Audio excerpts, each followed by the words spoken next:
Erasme est né entre 1466 et 1469 selon les biographes à Rotterdam. Il est le fils illégitime d'un prêtre et d'une fille de médecin. En 1488, il prononce ses vœux chez le chanoine de Saint-Augustin à Stein. Ordonné prêtre le 25 avril 1992, l'évêque de Cambrai l'ayant invité à le suivre dans ses déplacements comme secrétaire, il quitte donc le couvent et séjourne entre 1495 et 1499 à Paris où il aurait appris le grec. Il semble qu'il ait également rencontré de nombreux humanistes. Entre 1499 et 1514, Erasme parcourt l'Europe.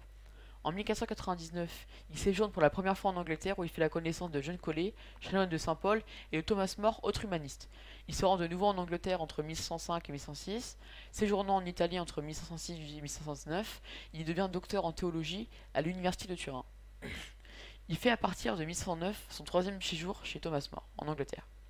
Avec son doctorat, il compose pour ses étudiants latinistes des modèles de lettres et travaille à l'élaboration d'une rhétorique épistolaire, tout d'abord en accord avec celle des humanistes italiens, mais appelé à connaître un développement extraordinaire qui aboutit en définitive à l'élévation de la lettre au rang de prose d'art.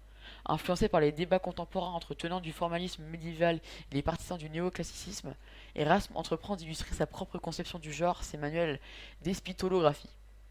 En 1514, il va à la rencontre de l'imprimeur Johann Froben à Bâle et écrit L'éducation d'un prince à l'intention du duc de Croy.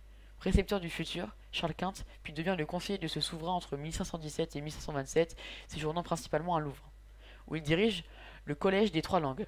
En mars 1519, Luther, fondateur du luthéranisme, invite Erasme à le rejoindre, mais ce dernier refuse. Entre mai et octobre 1521, Erasme passe 5 mois à Anderlecht chez son ami le chanoine Pierre Wickman, dans ce qui est aujourd'hui la maison d'Erasme. Puis entre 1521 et 1529, il séjourne à Bâle où il publie la majeure partie de son œuvre. En 1522, c'est la première édition des colloques et la publication de son manuel d'épistolographie. En 1529, la ville de Bâle est entièrement acquise à la Réforme, il préfère s'installer à Fribourg-en-Brisgau où il écrit son dernier ouvrage, l'Ecclésiaste. En 1535, il fait son retour définitif à Bâle. La même année, le pape Paul III lui offre le cardinalat qu'il refuse. Erasme a réussi à accumuler un savoir encyclopédique à travers ses nombreux voyages en Europe. Attiré par l'Antiquité, il traduit le Nouveau Testament du grec au latin pour donner une vision plus fidèle.